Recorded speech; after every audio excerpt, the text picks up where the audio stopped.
حضور غوث اعظم رضی اللہ تعالیٰ عنہ کے والد کا مشہور واقعہ ہے کہ بھوک لگی تھی تو دریا میں بہتا ہوا سیب کھا لیا تھا، سیب کھا لیا غوث اعظم کے والد نے، تو پھر کہنے لگے اوہو یہ میں نے کیا کیا، جس سمت سے وہ سیب آیا تھا وہاں جانے لگے،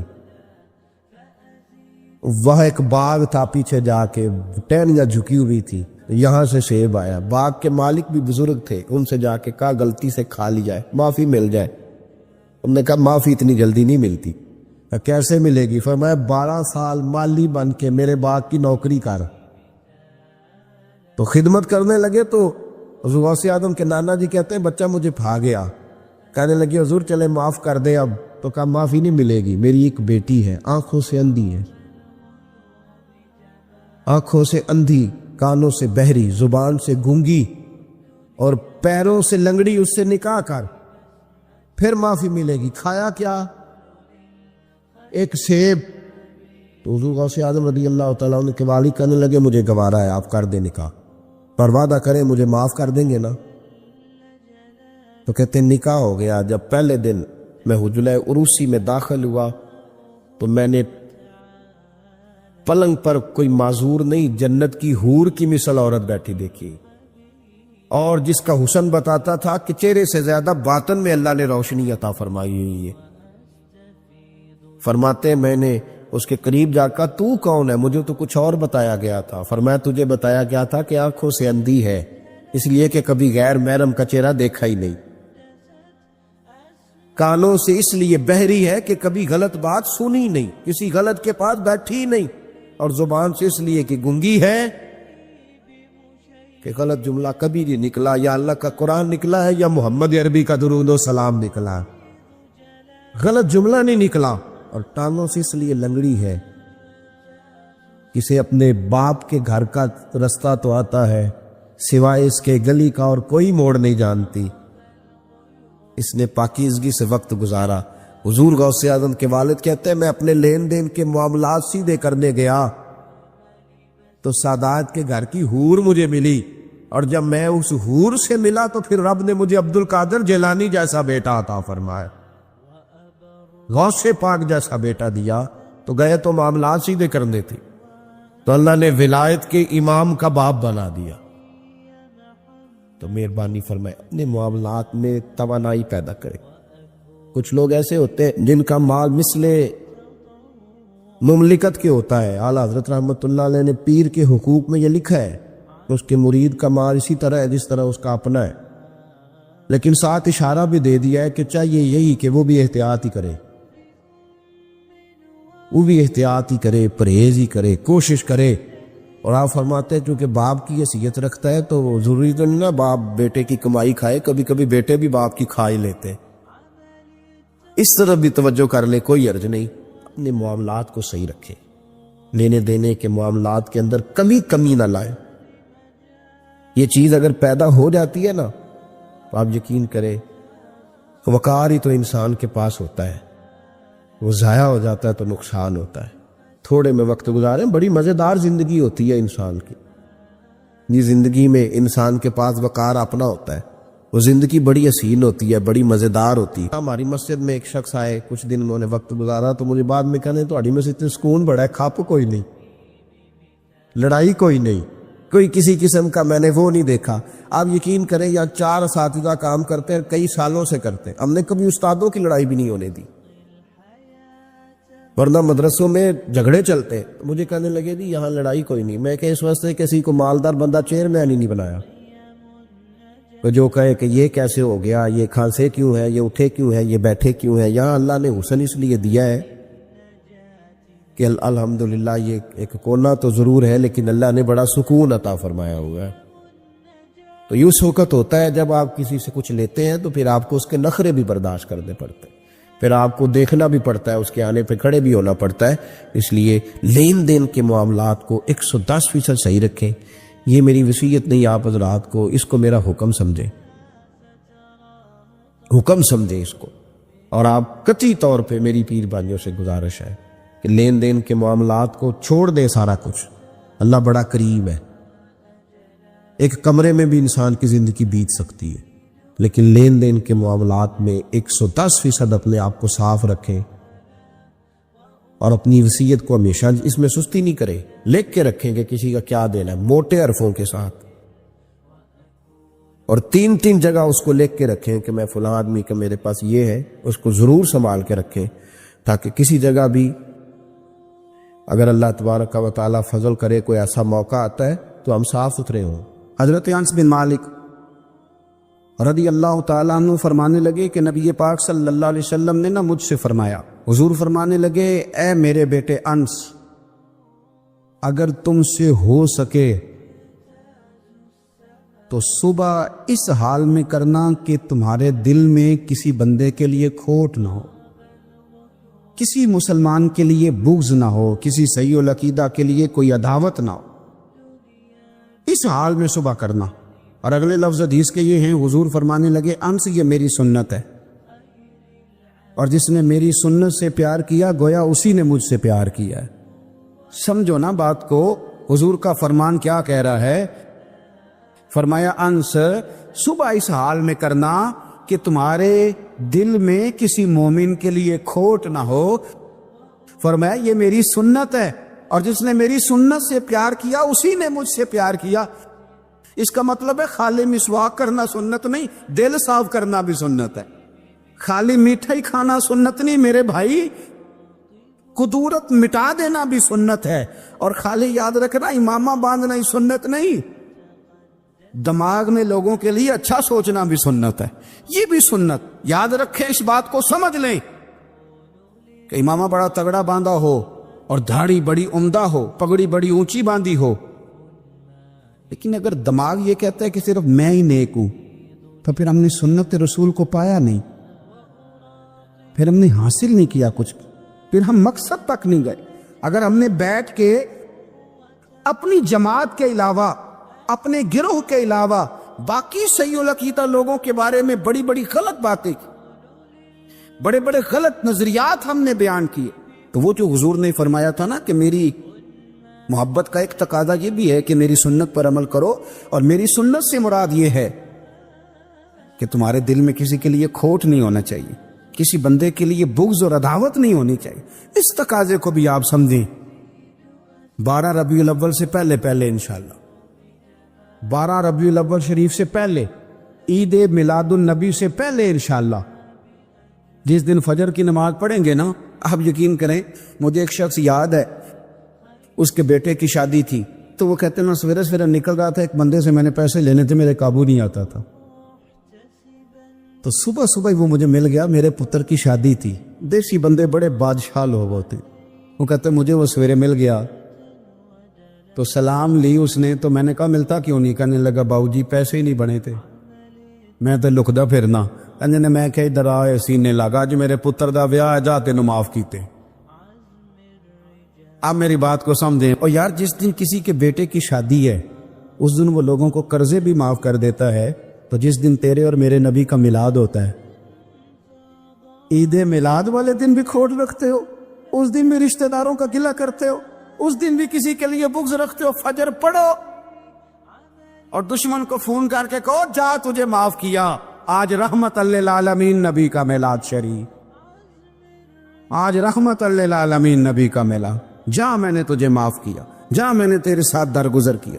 یہ ذوق ہمارا انشاءاللہ میلاد سے پہلے ہونا چاہیے۔ اور پھر عید میلاد النبی صلی اللہ تعالی علیہ وسلم کے تقاضوں میں سے ایک تقاضا یہ ہے کہ ہمارے دل میں نا حضور کی امت کا پیار بھی ہونا چاہیے، نبی پاک صلی اللہ علیہ وسلم کی امت سے محبت کریں۔ یارو دیکھو، میرے پیارے حبیب صلی اللہ تعالی علیہ وسلم نے ارشاد فرمایا کہ تم میں سے جو کوئی اپنے بھائی کی مدد کرے گا نا، میرا وعدہ ہے قیامت کے دن رب کریم اس کی مدد کرے۔ فرمایا جو اپنے بھائی کی حاجت پوری کرے گا رب اس کی حاجتیں پوری کرے گا۔ حضور کی امت سے پیار کریں۔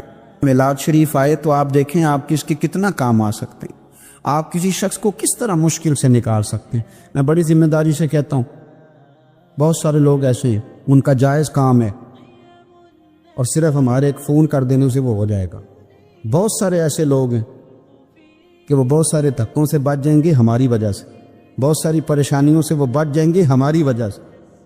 میرے رسول پاک صلی اللہ علیہ وسلم کا ایک فرمان آج آپ نے محفل میلاد میں لے کے جانا ہے۔ حضور فرمایا کرتے لوگوں کو مایوس نہ کرو، خوشخبریاں سناؤ۔ اور حضور فرمایا کرتے لوگوں کے لیے مشکلات نہ کرو، آسانیاں پیدا کرو۔ ہم نے انشاءاللہ تعالی محفل میلاد میں آسانیاں پیدا کرنی، اور انشاءاللہ تبارک و تعالی ہم نے کوشش کرنی ہے کہ یہ اس محبوب کا میلاد آیا ہے جنہوں نے گلے کے طوق اتار دیے، بڑی ساری آزمائشوں سے بچا لیا۔ انشاءاللہ ہم رحمت للعالمین نبی کی امتی بنیں گے، اور دیکھیں گے ہم کس کی کتنی مدد کر سکتے ہیں، ہم کس کو کس حد تک آسانی دے سکتے ہیں، وہ ہم انشاءاللہ اس میلاد پہ نیت کریں۔ میرے رسول کریم صلی اللہ تعالی علیہ وآلہ وسلم ہجرت سے چند دن پہلے نہ خانہ کعبہ کو اندر سے دیکھنے کا دل کیا میرے نبی پاک کا، کیا مجھے مکہ چھوڑ کے مدینہ طیبہ جانا ہے تو میں ذرا کعبہ معظمہ کے اندر سے زیارت کر لوں۔ عثمان بن طلحہ ایک شخص تھا جو کلید بردار تھا، جس کے پاس خانہ کعبہ کی چابی ہوتی۔ حضور صلی اللہ تعالی علیہ وسلم نے اس سے کہا کہ بھائی چابی ذرا دے دو، میں خانہ کعبہ کے اندر سے زیارت کرنا چاہتا ہوں۔ کہنے لگا کوئی اور ہوتا تو میں دے دیتا، آپ کو نہیں دوں گا۔ معاذ اللہ ثم معاذ اللہ۔ میرے رسول پاک کی بات نہ ستارے بھی مانتے ہیں، چاند بھی مانتا ہے، سورج بھی مانتا ہے۔ حضور اگر سورج کو کہنا واپس آ، حضرت علی نے نماز پڑھنی ہے تو وہ آ جاتا ہے، اور اگر حضور فرما دے چاند کو 2 ٹکڑے ہو جا تو وہ 2 ٹکڑے ہو جاتا ہے۔ سورج بھی بات مانتا ہے، چاند بھی بات مانتا ہے۔ یہ سارے میرے رسول کریم علیہ السلام کے غلام ہیں۔ جہاں جہاں تک رب کریم کی خدائی ہے وہاں میرے حبیب کی مصطفائی ہے۔ حضور وہی چاہتے نہ وہی چاہتے۔ تو حضرت عمر اگر حکم دے تو زمین تیل واپس کرتی ہے، تو حضور حکم دیتے تو وہ کافر اندر دھنسا لیتی زمین، سارا کام اسی وقت ہو جاتا۔ لیکن حضور نے کیا فرمایا؟ جب عثمان بن طلحہ نے کہا نا کہ آپ کو چابی نہیں ملے گی، اللہ کے رسول نے فرمایا عثمان ایک وقت آئے گا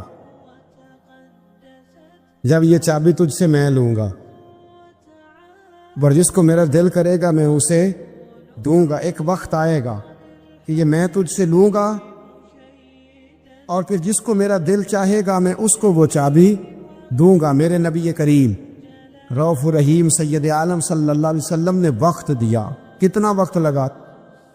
2 دن، 4 دن، 5 دن، 10 سال لگ گئے۔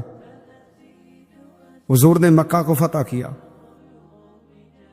حضور تشریف لائے، وہی چابی عثمان بن طلحہ کے پاس تھی۔ محبوب کریم نے بت توڑنے تھے، کعبہ کو ان سے پاک کرنا تھا، فرمایا لاؤ نا چابی کدھر ہے؟ عثمان کہتے ہیں حضور نے تو بات نہیں جتلائی، پر مجھے وہ لفظ یاد تھے کہ عثمان ایک وقت آئے گا، ایک، سمجھیے گا بات کو، ایک وقت آئے گا جب چابی میں لوں گا، اور پھر جس کو میرا دل کرے گا میں اسے، پھر وقت آ گیا، پھر حضور نے چابی لے لی، پھر نبی پاک نے بت توڑے۔ پر قربان جاؤں مدینے والے محبوب کے طریقے پر، فدا ہو جائیں حضور علیہ الصلوۃ والسلام کے کمال درگزر پر۔ جب حضور فارغ ہوئے نا بیت اللہ کو صاف کر کے، تو فرمایا کدھر ہے ابھی عثمان بن طلحہ؟ وہ آئے تو حضور فرمانے لگے یہ چابی پہلے تیری خاندانی وراثت تھی، پھر میں نے اپنے وعدے کے مطابق لے لی، اب میں تمہیں واپس کر رہا ہوں، اب یہ چابی میں تمہیں واپس کر رہا ہوں، میں یہ چابی تمہیں دے رہا ہوں،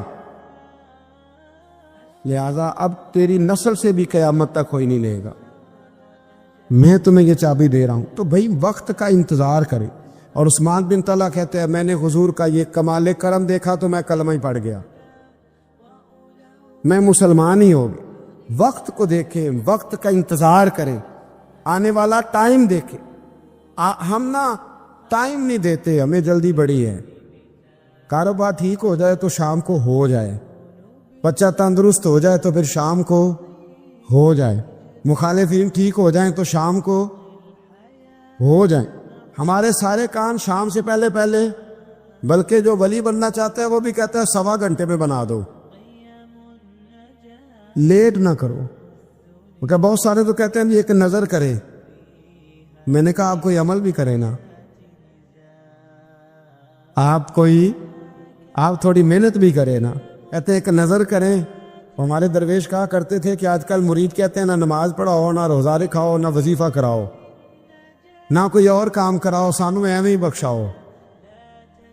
تو بھئی اللہ نے خود 5 نمازیں فرض کی، رمضان کے روزے فرض کیے ہیں، زکوٰۃ فرض۔ تو جب اللہ نے ذمہ داریاں لگائی ہیں تو پھر کون ہے جو بغیر ذمہ داریوں کے آگے جائے؟ تو اپنی زندگی میں چیزوں کو سمجھے، غور کریں۔ وقت آپ کو دینا ہے، اور جب آپ وقت دیتے ہیں تو بہت سارے معاملات ٹھیک ہو جاتے ہیں۔ حضرت عمار بن یاسر بڑا شروع میں کلمہ پڑھا، ان لوگوں نے بڑی تکلیفیں اٹھائیں جنہوں نے آغاز اسلام میں کلمہ پڑھا، حالات اور طرح کے اذیت، میرے حضور کو بڑی اذیتیں دی جاتی تھیں۔ ابو لہب، عقبہ بن ابی معیط، یہ حضور کے 2 ہمسائے تھے۔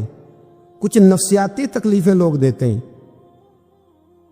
ذہنی طور پر پریشان کرتے ہیں، مزاج ہوتا ہے۔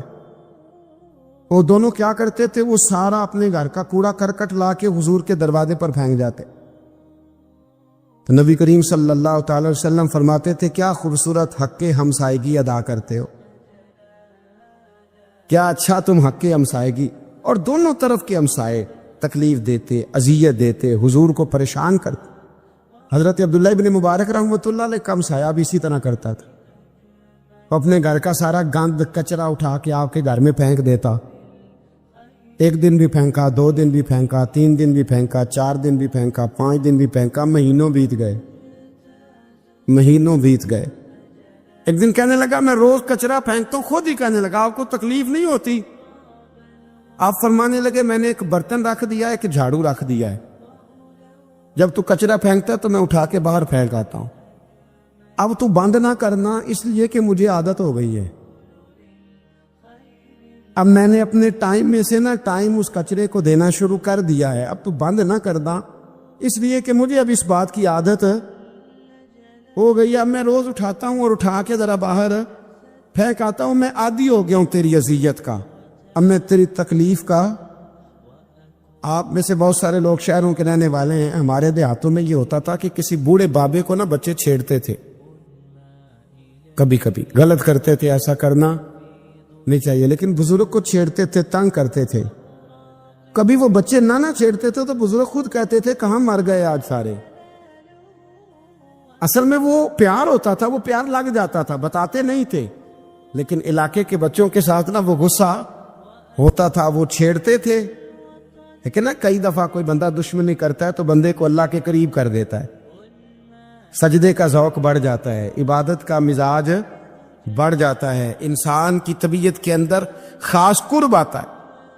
حضرت عمار بن یاسر رضی اللہ تعالیٰ عنہ فرماتے ہیں کہ بڑی تکلیف دیتے۔ حضرت عمار بن یاسر رضی اللہ تعالیٰ عنہ کی جو والدہ ہیں وہ اسلام کی پہلی شہیدہ ہیں،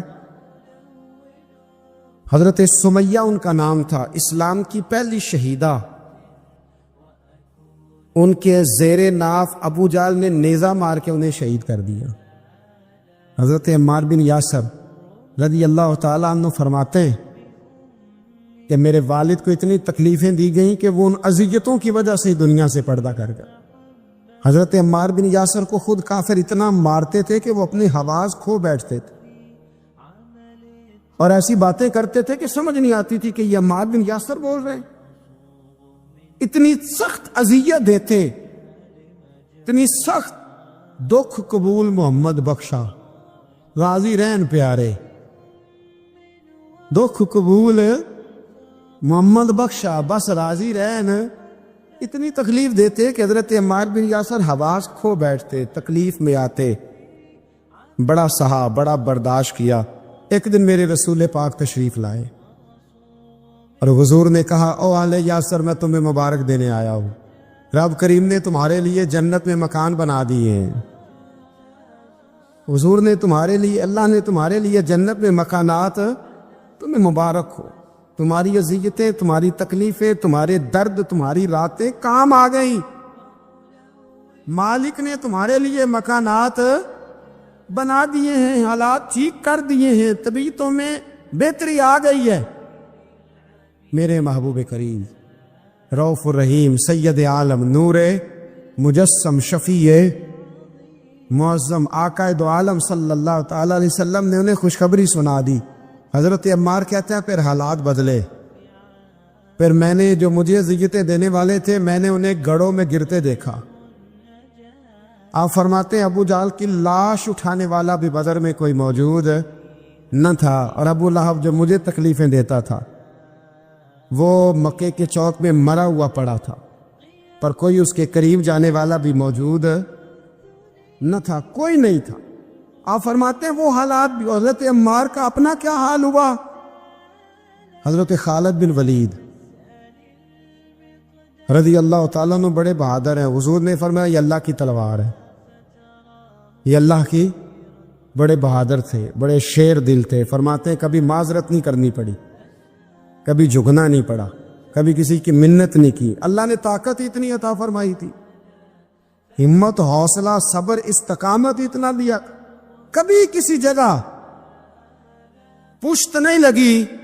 لیکن فرماتے ہیں کسی وجہ سے نا ایک دن میرا عمار بن یاسر کے ساتھ کسی بات پہ اختلاف رائے ہو گیا، جھگڑا ہو گیا۔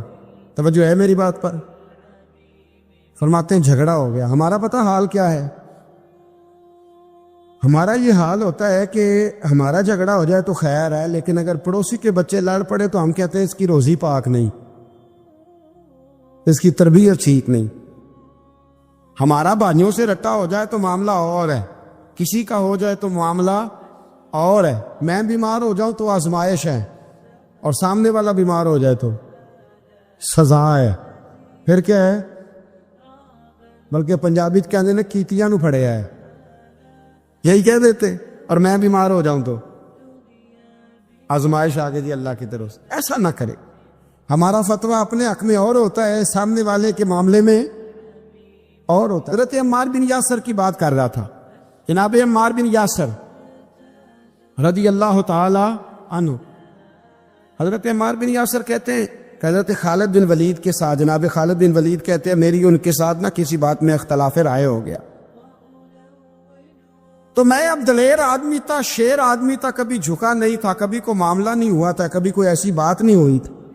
آپ فرماتے ہیں جب رائے کا اختلاف ہو گیا نا، بات ذرا آگے بڑھ گئی تو نبی کریم صلی اللہ علیہ وسلم تک بات پہنچی، تو میرا یہ خیال تھا کہ حضور میری بھی سنیں گے، عمار بن یاسر کی بھی سنیں گے، پھر حضور کوئی فیصلہ کریں گے، پر قربان جاؤں وقت بدل گیا ہے نا۔ اب بہت بڑے چودھری ہیں، بڑے سردار ہیں، بڑے سپہ سالار ہیں حضرت خالد بن ولید، پر وقت بدل گیا۔ تو حضرت خالد بن ولید کہتے ہیں جب میں نے نبی کریم کی بارگاہ میں بات عرض کی، حضور تک بات پہنچی، تو میرے مصطفیٰ نے موٹی سی بات ارشاد فرمائی۔ رسول کریم فرمانے لگے بھئی بات مختصر سی ہے، جس نے عمار کو راضی کر لیا اس نے مجھے راضی کر لیا، اور جس نے اسے ناراض کیا اس نے مجھے ناراض کیا۔ فرماتے ہیں بس میری قیمت پڑ گئی، میرا قد اونچا ہو گیا۔ حضرت خالد بن ولید کہتے ہیں میں نے بھی کہا اب بات کیا کرنی ہے، اب تو گزارش ہی کرنی ہے، اب مدعا کیا سنانا ہے، اب تو بات کرنی ہے۔ فرماتے میں آگے بڑھا، اور جیسے بھی ہوا میں نے حضرت عمار بن یاسر کو راضی کیا۔ تو حضرت عمار کہتے ہیں ایک وقت وہ تھا اور ایک وقت یہ ہے، جب دونوں وقتوں کو دیکھتا ہوں تو کہتا ہوں الحمدللہ رب العالمین۔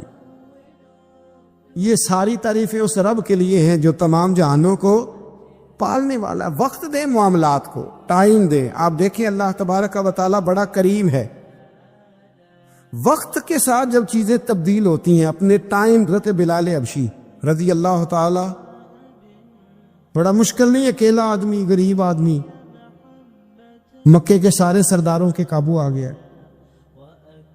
حضرت حسان کہتے ہیں میں نے خود اپنی آنکھوں سے دیکھا، حضرت بلال کے گلے میں رسی ڈال کے بچے کھینچا کرتے تھے۔ یار خاصا مشکل کام نہیں۔ امیہ بن خلف ڈنڈوں سے مارتا ہے، آپ کے ہاتھ اور پیر چارپائی کے نیچے رکھ کے تو اوپر بیٹھے رہتے بڑی بڑی دیر، بڑی تکلیف نہیں، بڑی اذیت نہیں۔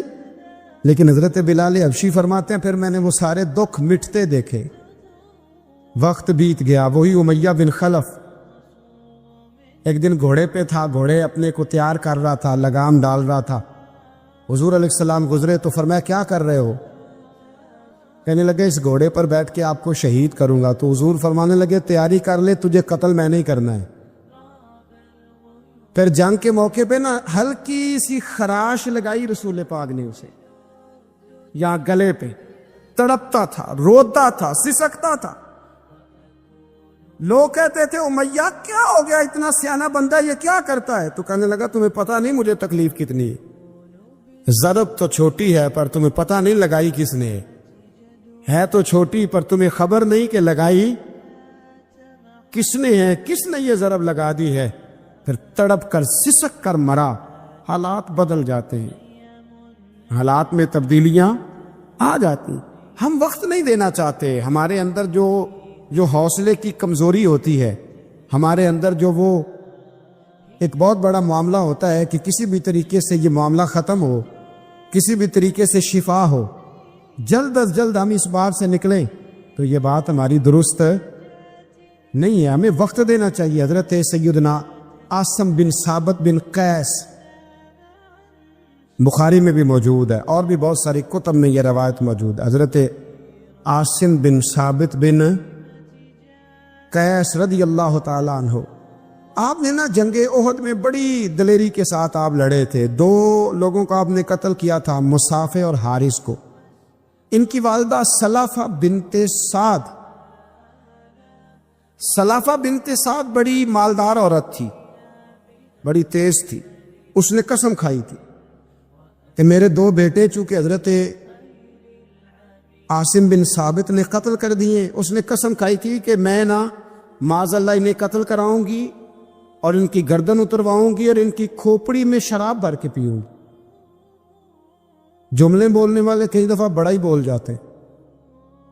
حضرت عاصم بن ثابت بن قیس رضی اللہ تعالی, سلافہ بن سعد کہنے لگی کہ میرے بیٹے چونکہ انہوں نے قتل کیے تو 100 اونٹ دوں گی جو انہیں شہید کرے گا, اور پھر میں معاذ اللہ ان کی گردن اتروا کے کھوپڑی کے اندر شراب بھر کے پیوں گی. حضرت عاصم بن ثابت بڑے بہادر تھے, قابو نہ آ سکے. کافروں نے ایک چال چلی کہ مدینے سے کچھ مبلغ مانگے تبلیغ کرنے کے لیے.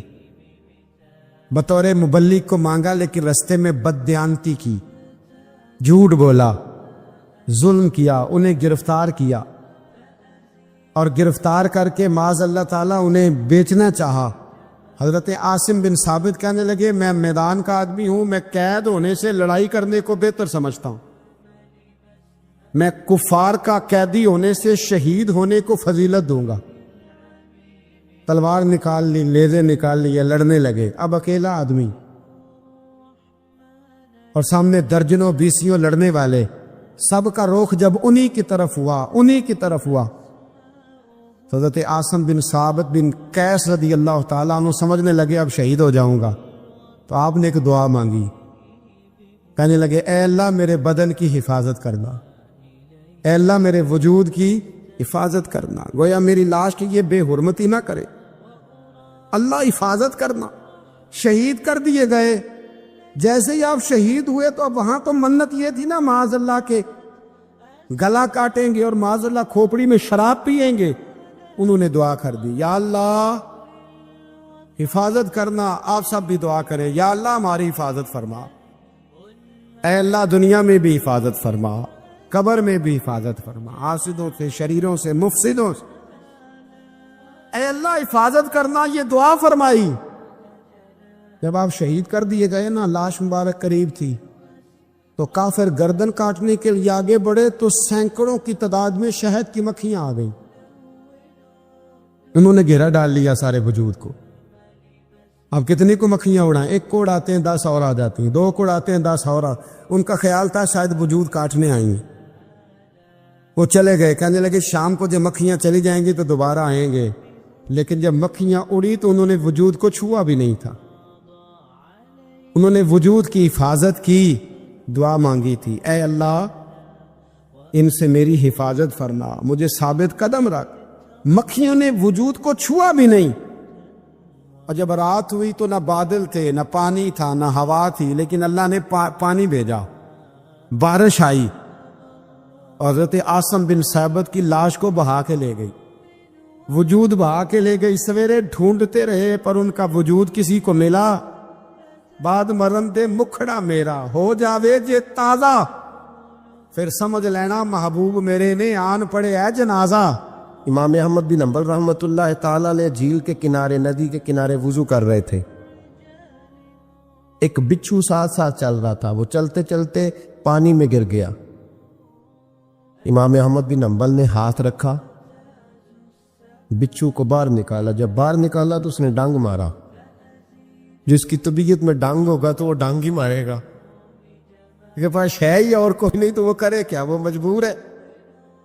اس نے ڈانگ مارا، امام صاحب نے باہر رکھا، بھیگا ہوا بچھو آپ نے دیکھا ہو، جب ندی کنارے چلتا ہے تو پھر گر جاتا ہے، وہ پھر گرا تو امام صاحب نے پھر نکالا، نکال کے باہر رکھا تو اس نے پھر ڈانگ مارا، پھر ساتھ ساتھ چلتے چلتے وہ گر گیا۔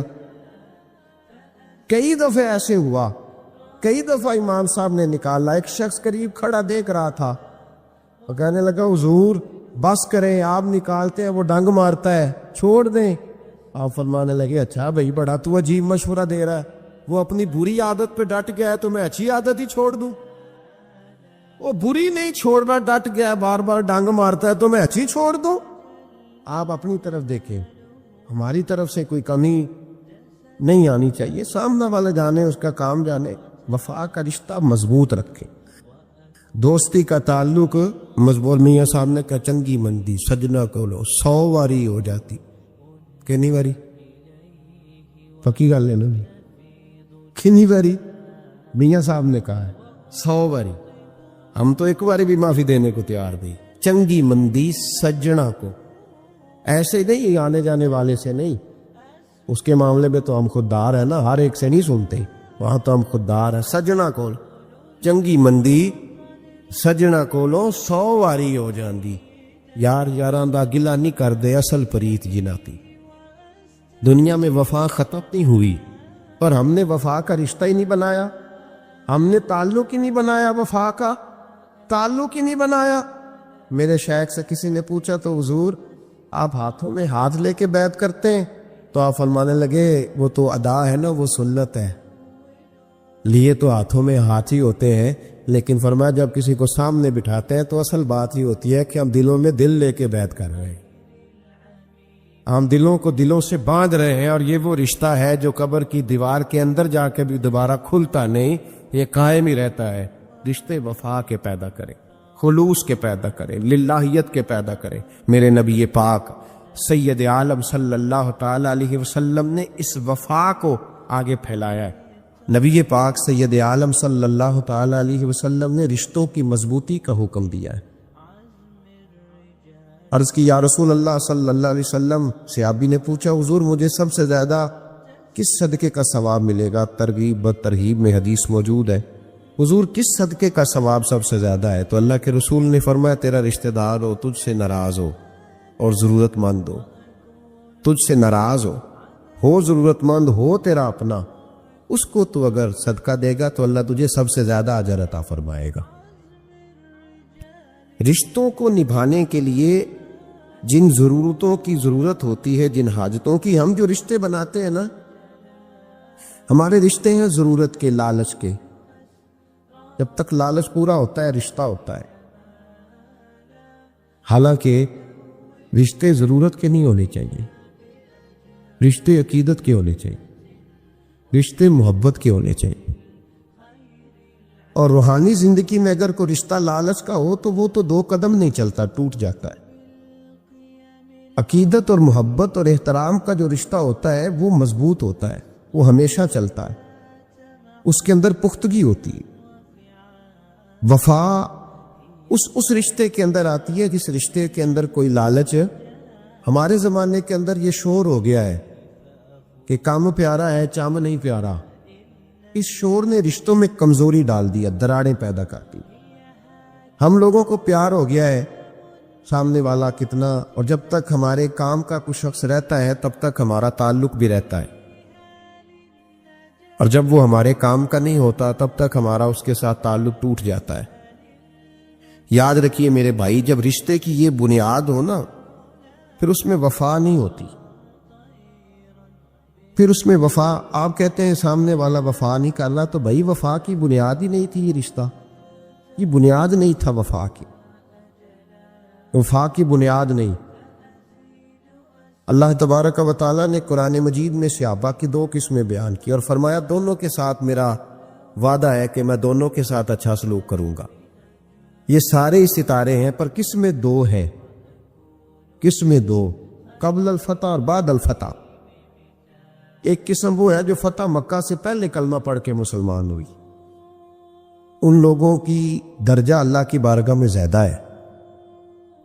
جو فتح مکہ کے بعد مسلمان ہوئے، اگرچہ وعدہ ان کے ساتھ بھی رب کریم کا ہے، سارے ستارے ہیں، سارے عظمت والے، لیکن چونکہ فتح کے بعد آئے تو ان کا وہ والا درجہ، ان کا درجہ زیادہ ہے جنہوں نے اسلام کی غربتوں سے پیار کیا، جنہوں نے بھوک سے پیار کیا، جنہوں نے بدر کی تنہائیوں سے پیار کیا، جنہوں نے احد کے پتھروں سے پیار کیا، ان کا درجہ شریعت میں زیادہ ہے۔ اگر آپ تعلق رکھتے ہیں نا، یاد رکھیں اتنی دیر کے جتنی دیر کام چلتا ہے، جتنی دیر ہمارا کسی دوست کے ساتھ تعلق ہے، تو یہ رشتہ کمزور ہے، اس میں وفا نہیں ہوگی اور کسی نہ کسی جگہ پہ ٹوٹ جائے گا، کسی نہ کسی جگہ پہ آ کے ختم ہو جائے گا۔ صوفیاء یہ کہتے ہیں کہ اولاد کے ساتھ بھی اس تمنا کا رشتہ نہ رکھو کہ وہ میری وفادار ہوگی اور میری وہ کل کو خدمت کرے، کمیٹی نہ ڈالو کہ یہ بچے ہیں تو بڑے ہوں گے تو میں آرام سے بیٹھوں گا تو میری پینشن لگ جائے گی، یہ روٹی کما کے لائیں گے، یہ تو کمیٹی ہے، اولاد تو نہ ہوئی، کمیٹی نہ ڈالنا، چھوڑو اس چکر کو۔ اولاد فرما بردار اگر ہوگی تو اپنے فائدے کے لیے ہو۔ ہم نے اس سے یہ لالچ بھی، حضرت عبداللہ بن مبارک رحمۃ اللہ تعالی علیہ فرماتے ہیں لالچ کے رشتے ہیں دنیا کے، لالچ کے۔ آپ کے انتقال کا وقت آیا تو اماں بڑا رو رہی تھی، عبداللہ بن مبارک رحمۃ اللہ علیہ اپنی اماں سے کہنے لگے اماں تو کیوں روتی ہے، تیرے تو اور بھی بیٹے ہیں، تو کو میرے بعد لوارث تو نہیں ہو جائے گی، آخری وقت ہے، نزع کال، اماں تو کیوں روتی ہے، اور بھی بیٹے ہیں۔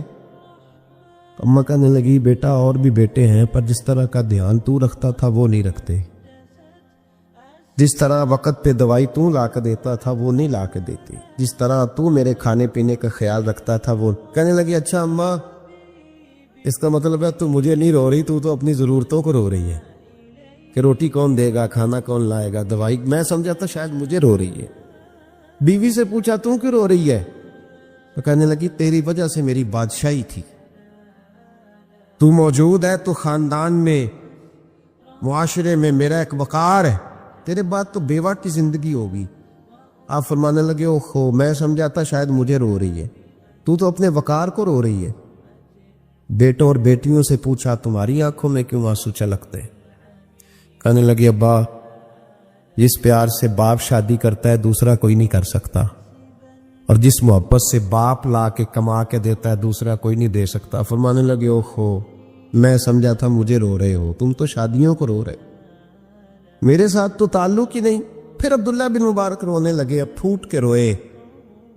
کسی نے کہا آپ کیوں روتے ہیں؟ فرمایا آج سمجھ آئی ہے، میرے ساتھ اگر بے لوث رشتہ ہے تو یا خدا کا ہے یا محمد مصطفیٰ کا ہے صلی اللہ علیہ وسلم، آج سمجھ آئی ہے۔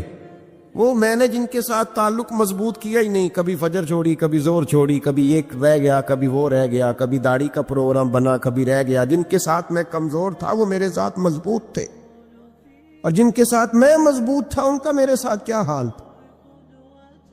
یہ کمزوری ہے رشتوں میں، وفا نہیں۔ ہمیں تو بھائی کام پیارا ہے، چم نہیں، بالکل۔ بچے شکایت کرتے ہیں، کہتے ہیں ابا کماؤ پتر سے پیار کرنے لگا ہے، بچے شکوا کرتے ہیں، کہتے ہیں جو آدمی جیب میں زیادہ پیسے ڈالتا ہے ابا جی کا پیارا ہے۔ باپ شکوا کرنے لگے ہیں، کہتے ہیں میں مالدار ہوتا تو میرے بچے بھی فرما بردار ہوتے۔ رشتوں کو روح کا رشتہ بنائیں، وفا کا رشتہ بنائیں، وفا کا۔ کتے کا ذکر قرآن پاک میں آیا ہے، اس لیے آیا ہے کہ اس نے اللہ کے ولیوں سے وفا کی تھی، اسی آیا ہے کہ اس نے اللہ کے ولیوں کے ساتھ وفاداری کی، وفاداری کی تو اللہ نے اس کا ذکر قرآن۔ رشتے لگانے کا لوگوں کو بہت شوق ہے، حالانکہ رشتہ لگانا اتنا مشکل نہیں جتنا نبھانا مشکل ہے۔ ہم ساری زندگی یہ ثابت کرنے کی کوشش کرتے رہتے ہیں کہ ہمارا جو فلاں آدمی سے تعلق ہے وہ بڑا مضبوط ہے، ہم یہ بتاتے رہتے ہیں کہ مجھے تجھ سے بڑا پیار، اور بتانا بھی چاہیے۔ نبی پاک صلی اللہ علیہ وسلم نے فرمایا جس سے محبت ہو اسے بتایا کرو کہ مجھے تجھ سے محبت ہے، تاکہ وہ بھی تم سے پیار کرے۔ یہ بتا دینا چاہیے، لیکن بتانے کا حکم ہے، ساری زندگی ثابت کرنے کا حکم نہیں۔ ہم ساری زندگی یہ ثابت کرتے رہتے ہیں کہ میں بڑا فرمانبردار ہوں آپ کا، میں بڑا تابعدار ہوں، میں آپ سے بڑی محبت کرتا ہوں، یہ ثابت کرتے رہتے ہیں۔ رشتے نبھانے سے بات بنتی ہے، ثابت کرنے سے بات نہیں بنتی۔ ایک تعلق کا پودا آپ نے لگایا زمین میں، چھوٹا سا پودا، اس کے سامنے کھڑے ہو کے آپ سارا دن کہتے رہیں کہ وہ پودے مجھے تجھ سے بڑی محبت ہے، میں تجھے بڑا چاہتا ہوں، میرا تیرے ساتھ بڑا رشتہ ہے، میرا تیرے ساتھ بڑا تعلق ہے، سارا دن پودے کو یہی کہتے رہے۔ اور چھوٹے سے پودے، مجھے تجھ سے بڑا پیار ہے، میں رات بھی تجھے خواب میں دیکھ رہا تھا، کل بھی مجھے تو یاد آ رہا تھا، پرسوں بھی مجھے تو یاد آ رہا تھا، تو اس سے وہ پودا پروان نہیں چڑھے گا۔ پروان چڑھانے کے لیے اسے پانی دینا ضروری ہے، پروان چڑھانے کے لیے اسے جڑی بوٹی سے بچانا ضروری ہے، اسے پروان چڑھانے کے لیے اس پودے کو دھوپ اور چھاؤں مناسب فراہم کرنا ضروری ہے۔ سارا دن ثابت کرنے سے پودا پروان نہیں چڑھے گا۔ میرے بھائی، رشتے بتانا چاہیے، ضروری ہے، نبی پاک صلی اللہ علیہ وسلم نے حکم دیا۔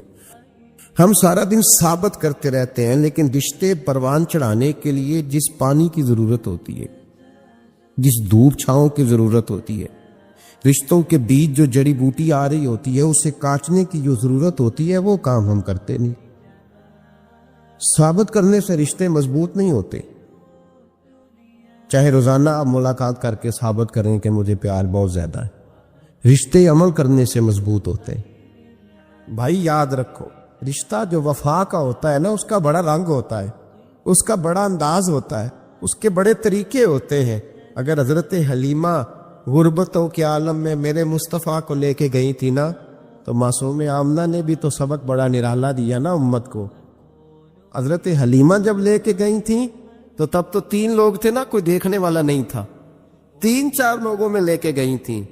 حلیمہ کہتی ہے جب میں نے رنگ دیکھا تو میں نے نرالا دیکھا ہے، مسجد بھری ہوئی تھی غلاموں سے، اور کریم رسول منبر پہ بیٹھے تھے، سادی سی بی بی جس کے لیے کبھی کوئی اٹھ کے کھڑا نہیں ہوا تھا، کوئی بھی، لباس بھی پرانا اور میلا تھا۔ کہتی ہیں جب میں نے مسجد میں قدم رکھا تو وہ والے نعرے لگے جو فرشتوں نے بھی دروازے کھول کھول کے دیکھے کہ کسی کے نعرے لگ رہے ہیں۔ اور جناب حلیمہ کہتی ہے کسی نے ایسا کبھی استقبال نہ دیکھا ہوگا، حضور اٹھے، وہ یا اللہ کی ساری رحمتیں اٹھ کے کھڑی ہو گئی۔ پھر مصطفیٰ کریم نے بچھائی جب چادر، اور حضرت حلیمہ سعدیہ رضی اللہ تعالیٰ عنہ بیٹھی، اور حضور التحیات کی حالت میں سامنے بیٹھو، تو لوگوں کو پتہ چلا جو وفا کا رشتہ ہوتا ہے اس کا رنگ ذرا نرالا ہوا کرتا ہے، اس کا انداز ذرا انوکھا ہوا کرتا ہے۔ بھائی، رشتہ وفا کا، رشتہ خلوص کا، لالچ کا رشتہ، اگر آپ نے کمپنی والے کی اس لیے دعوت کی ہے نا کہ وہ آپ کو مال صحیح دے گا، تو بھائی وہ بھی اس لیے آیا ہے کہ آپ اس کا مال زیادہ بیچیں گے۔ اگر آپ کسی رشتہ دار کے ساتھ اس لیے تعلق رکھتے ہیں نا کہ اس کے پاس پیسے زیادہ ہے، تو وہ بھی اس لیے آپ کے ساتھ تعلق زیادہ رکھے گا کہ کبھی کبھی چلو گاڑی چلا لے گا، کبھی کبھی میرے کسی کام آ جائے گا۔ یہاں خلوص دیکھو، یہاں اگر آپ کے ہاں خلوص ہے تو پھر سامنے بھی آپ کو بڑا خلوص ملے گا، یاد رکھ لیں۔ پر یا استا جانیے جس تا مزہ تب بھی ہے کہ حضرت ابوبکر صدیق کا جنازہ روضہ رسول پہ رکھا جائے تو مصطفیٰ کریم کا دروازہ خود بخود کھول جائے، اور حضور فرمائے لاؤ دوست کو دوست کے ساتھ ملا دو۔ حضور نے ہمیں بتلایا، اسے مناؤ، اس کی بارگاہ عالی مرتبت میں جھکو، اور حضور نے خود بھی یہ طریقہ ہمارے سامنے بطور سنت کے چھوڑا، اور پھر نبی پاک صلی اللہ علیہ وسلم نے آگے بڑھ کے ہمیں کچھ اور باتیں بھی ارشاد فرمائیں۔ حضور نے ہمیں بتلایا کہ پچھلے لوگ اپنے رب کو کیسے مناتے تھے، وہ کس طرح اس کے حضور ناز عرض کرتے تھے۔ حضور نے ہمیں اللہ کو منانے کے طریقے بھی بتلائے، فرمایا جب ماں باپ دعا مانگیں گے اولاد کے حق میں تو وہ مان جائے گا۔ حضور علیہ السلام نے فرمایا جب مسافر دعا مانگے گا تو اللہ مان جائے گا۔ فرمایا میرے رسول کریم نے کہ جب بیمار دعا مانگے گا تو اللہ مان جائے گا۔ اور سید عالم علیہ السلام فرمانے لگے جب تمہارے ضعیف، کمزور، مجبور لوگ دعا مانگیں گے تو اللہ مان جائے گا۔ اور حضور نے فرمایا جب تم فرض ادا کر کے دعا مانگو گے تو اللہ مان جائے گا۔ اور میرے محبوب نے فرمایا جب پچھلی رات اٹھ کے تم اس کے حضور عرض کرو گے تو وہ تمہاری دعاؤں کو قبول کر لے گا، وہ تم مان جائے گا۔ اور حضور نے ہمیں دن بتائے، فرمایا جمعے والے دن مانگنا مان جائے گا، شب قدر کو مانگ لینا مان جائے گا، شب برات میں دعائیں کرنا وہ مان جائے گا، رمضان کی راتوں میں مانگنا مان جائے گا، قرآن پاک کے ختم کے موقع پر دعا کرنا مان جائے گا۔ طریقے بتلائے۔ اب یہ ہے کہ ہم نے تو مانگنا تھا نا اس کی بارگاہ، ہم نے تو حاضر ہونا تھا، ہم نے تو جانا تھا۔ اب ہم نے آگے بڑھنا ہے، اس کے حضور عرض کرنا ہے۔ حضور نے ہمیں بتلایا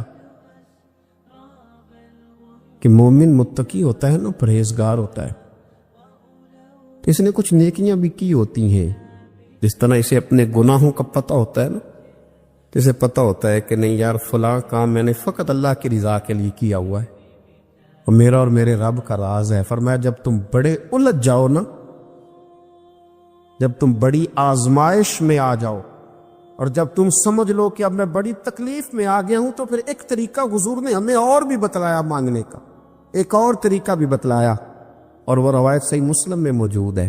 راوی حضرت عبداللہ ابن عمر رضی اللہ تعالیٰ، حضور فرماتے ہیں 3 لوگ سفر کر رہے تھے۔ یہ آپ اندازہ فرمائیے، صحیح مسلم کی حدیث ہے، اور ذرا حضور کے سمجھانے کا ایک یہ رنگ بھی ہے اللہ کو منانے کا، ایک یہ انداز بھی ہے اس کی بارگاہ میں گزارشات پیش کرنے کا، یہ بھی ایک طریقہ حضور نے ہمیں بتلایا۔ اگرچہ اپنی نیکیاں کو چھپانا چاہیے، نیکیاں جو چھپی ہوئی ہوتی ہیں وہ قیمتی ہوتی ہیں، وہ قیمتی چیزیں ہوتی ہیں جو لوگوں نے چھپا کر کے رکھی ہوتی ہیں۔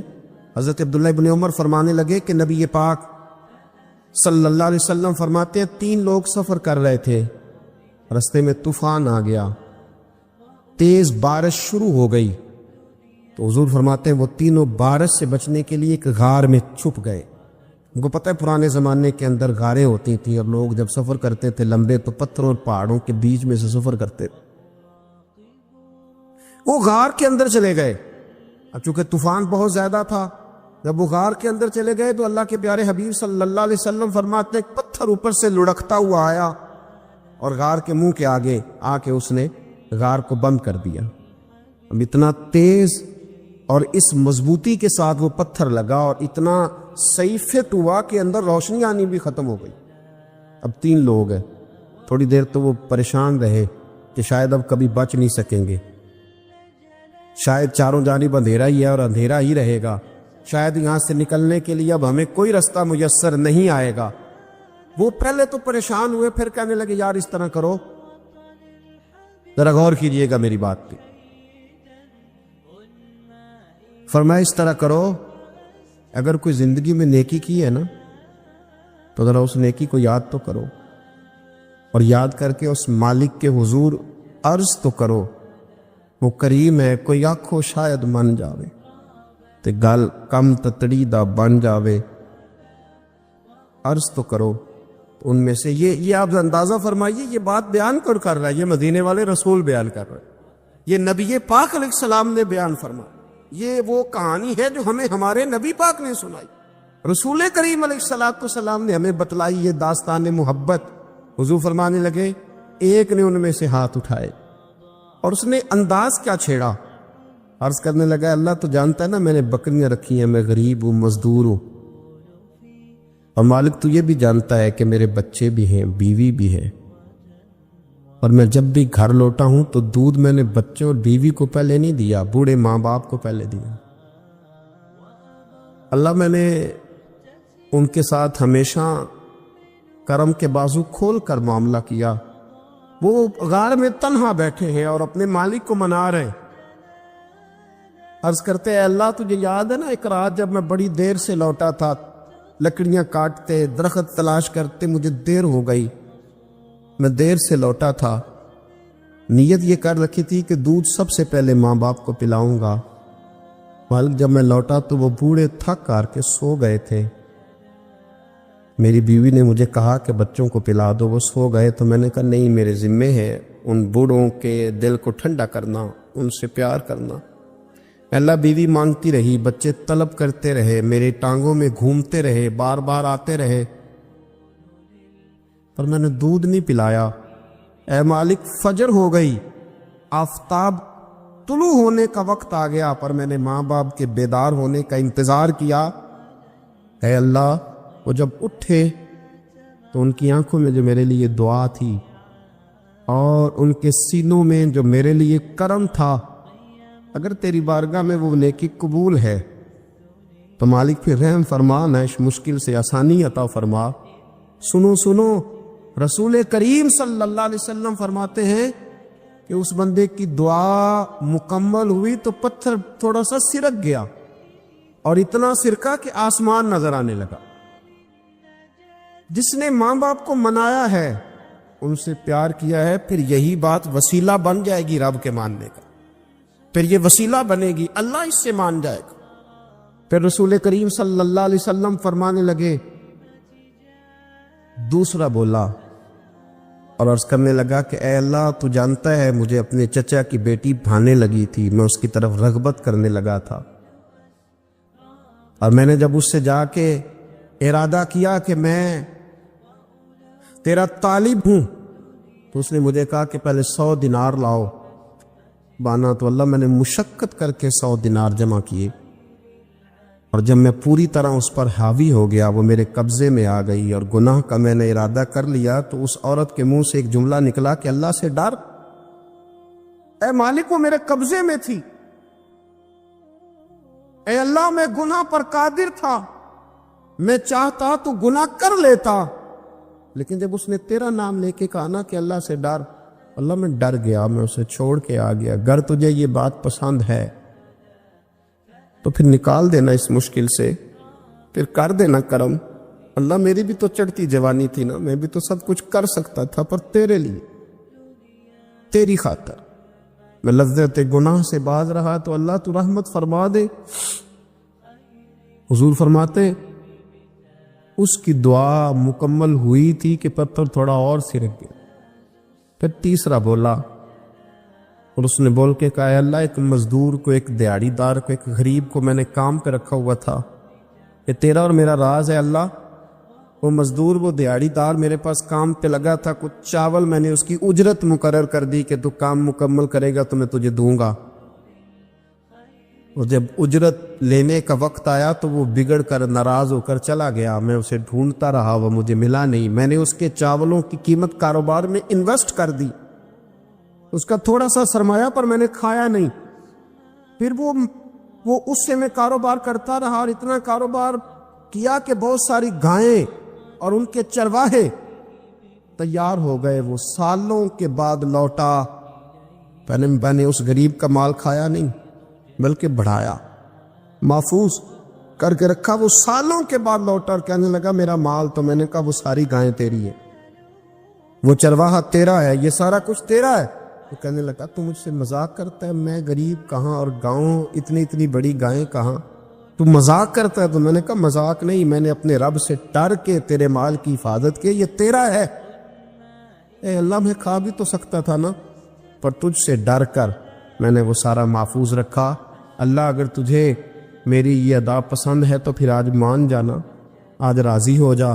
اللہ کے رسول فرماتے ہیں اس کی دعا مکمل ہوئی تھی کہ پتھر لڑکا اور ان کے لیے رستہ بن گیا، وہ باہر آ گئے۔ تو حضور نے ہمیں بتلایا کہ وہ تمہاری نیکیاں جو چھپی ہوئی ہیں، وہ تمہاری نیکیاں جو تم نے خالص اللہ کی رضا کے لیے کی ہیں، ان نیکیوں، ان اعمال کا وسیلہ بھی تمہارے رب کے ماننے کا ذریعہ بن جائے گا۔ اس کو منایا جائے، اس کے حضور حاضری دی جائے، اس سے بخشش کا سوال کیا جائے، اس کی بارگاہ میں یہ گزارش کی جائے کہ اللہ، غریبوں، مجبوروں، کمزوروں اور ان لوگوں کے صدقے جو اللہ رستہ دیکھ رہے ہیں کہ رستہ کب کھلے گا، جو تیری بارگاہ کرم کے سوالی ہیں ان کے صدقے تو رحم فرما، تو کرم فرما۔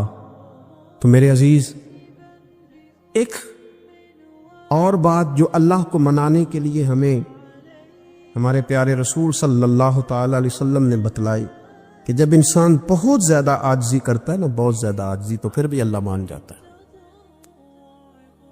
جب وہ اس کے حضور بہت عجز کا اظہار کرتا ہے، بہت زیادہ عجز کا اظہار کرتا ہے، وہ ڈر جاتا ہے اس سے۔ وَلِمَنْ خَافَ مَقَامَ رَبِّهِ جَنَّتَانِ، اور میں جو میرے سامنے کھڑے ہونے سے ڈرے گا، میں اسے 2 جنتیں عطا کروں گا۔ حضرت بابا فرید الدین مسعود گنج شکر بابا صاحب رحمۃ اللہ علیہ فرماتے ہیں کہ ایک نیک نوجوان تھا، دن کو روزہ رکھتا، رات کو نماز پڑھتا، پر اللہ سے ڈرتا پھر بھی بہت زیادہ تھا، بڑا ہی ڈرتا تھا۔ موت کا وقت آیا تو ماں ہی تھی بس اس کی، تو ماں سے کہنے لگا، اماں تو میری ماں ہے، میرے ساتھ 3 وعدے تو کر۔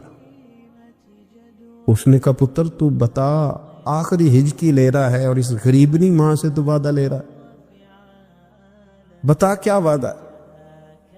عرض کرنے لگا، اماں جب میں مر جاؤں نا تو میرے گلے میں رسی ڈال کے تو مجھے گھمانا گھر کے صحن میں، اور لوگوں کو کہنا جو رب کی نافرمانی کرے اس کا یہی حال ہوتا ہے۔ یہ اعلان کرنا جو اللہ کے نافرمان ہوں ان کا یہی اشر کیا جانا چاہیے۔ اور اماں پھر دوسرا وعدہ کر،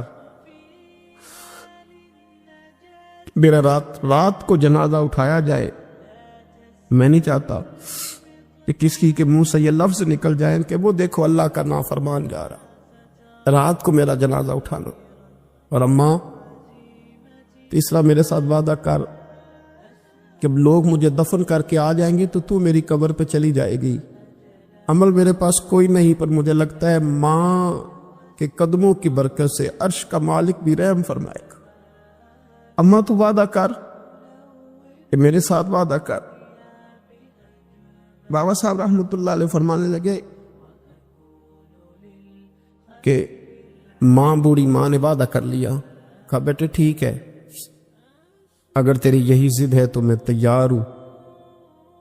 پھر اس نے کلمہ شہادت پڑھا، اس نوجوان کی روح پرواز کر گئی۔ بوڑھی ماں نے رسی منگائی تو وَلِمَنْ خَافَ مَقَامَ رَبِّهِ جَنَّتَانِ، جو ڈر جائے، اس نے تو کہا تھا نا کہ رسی ڈال کے گھمانا اور کہنا یہ اللہ کا نافرمان ہے، اس کا یہی اشر ہونا چاہیے تھا۔ لیکن جب ماں گلے میں رسی ڈالنے لگی تو گھر کے ہر کونے سے آواز آنے لگی، خبردار، یہ رب کا دوست ہے، اللہ کے دوستوں کے ساتھ اس طرح کا معاملہ نہ کیا جائے، اسے چھوڑ دیا جائے۔ اور کہا تمہیں کچھ بھی اور کرنے کی ضرورت نہیں ہے، یہ تو رب کا دوست ہے اور رب کی بارگاہ میں حاضر ہو گیا۔ کچھ کوئی بندہ کہے گا کہ یہ تو ایک بابا فرید کا سنایا ہوا واقعہ ہے، سنیے، بخاری میں حدیث ہے، نبی پاک صلی اللہ علیہ وسلم نے فرمایا، حضرت ابو ہریرہ رضی اللہ تعالیٰ عنہ راوی ہیں، حضور فرماتے ایک شخص مرنے لگا تو اپنے بچوں سے کہنے لگا کہ میں جب مر جاؤں تو مجھے جلا دینا، اور پھر میرے جلے ہوئے وجود کو پیس دینا، پھر مجھے ہوا میں اڑا دینا۔ پتر مجھے اڑا دینا، مجھے بڑا ڈر لگتا ہے، اگر رب نے مجھ سے حساب پوچھا تو میں قابل نہیں ہوں، اڑا دینا مجھے ہواؤں میں۔ اگر اس نے مجھ سے عذاب لیا تو حساب لیا تو بڑا سخت حساب لے گا۔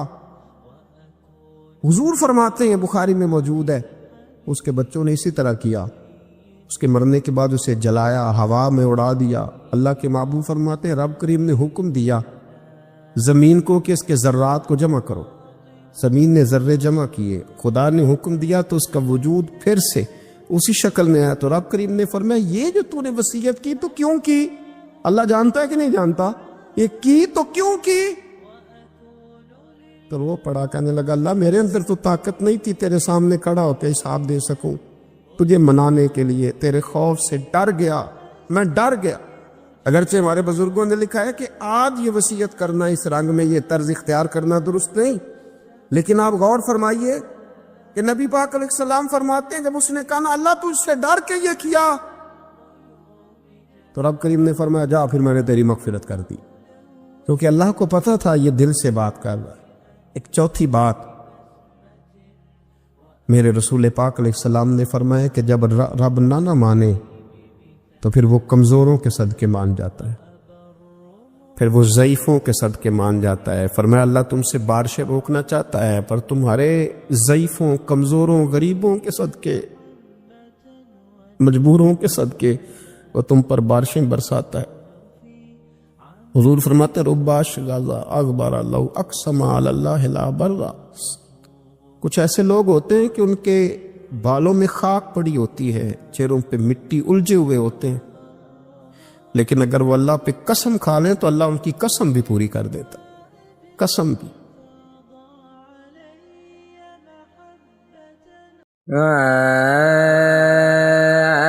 لالی ویکھ پیشانی والی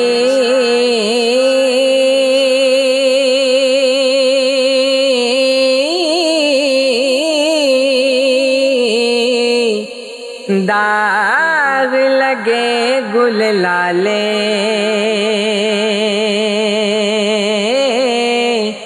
دند چٹے جو چمبے کلیاں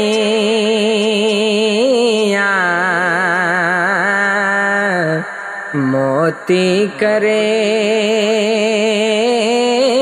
اجالے دند چٹے جوں چمبے کلیاں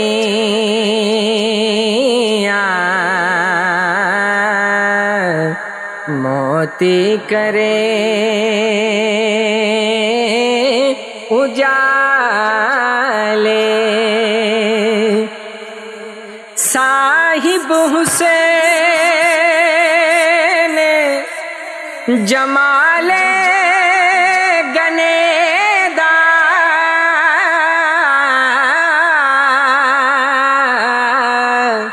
روشن چن پیشانی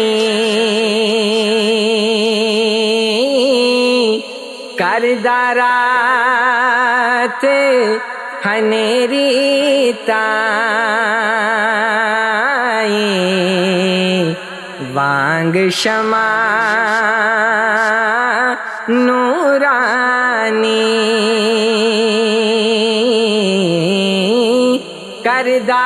کردارات ہنیری تائیں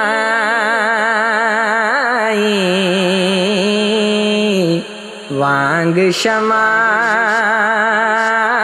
نورانی جے لکھ صفت زبانوں آکھاں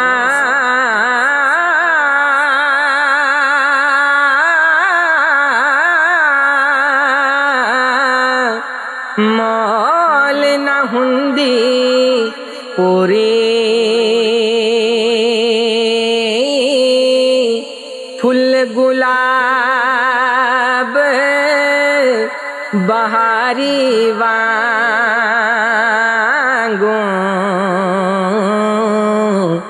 دو رخسار نورانی پھل گلاب بہاری وانگوں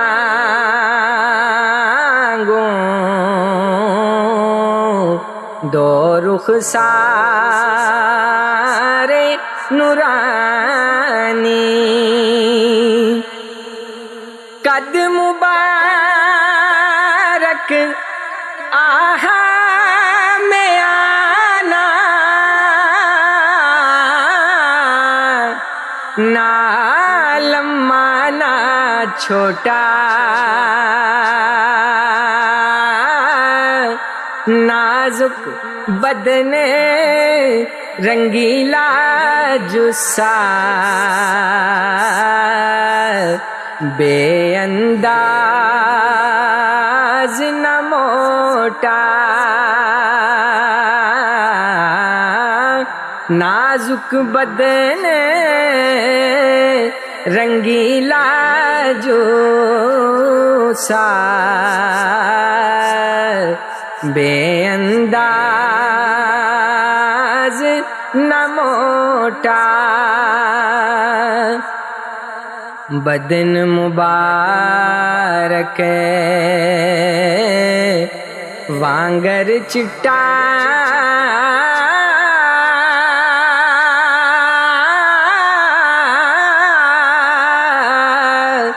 جوں کر خالص چاندی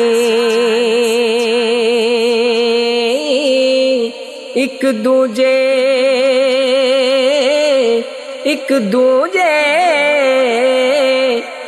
آزادے ہوتے تابش پوے اونا دی ایک دوجے آزادے ہوتے تابش پوے اونا دی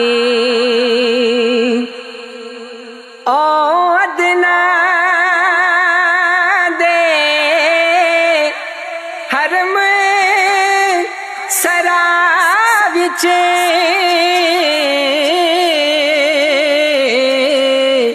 جو محرم سن پیارے کعبہ کوسین انانو دی سے وحدت تیر اولارے کعبہ کوسین انانو دی سے وحدت تیر اولارے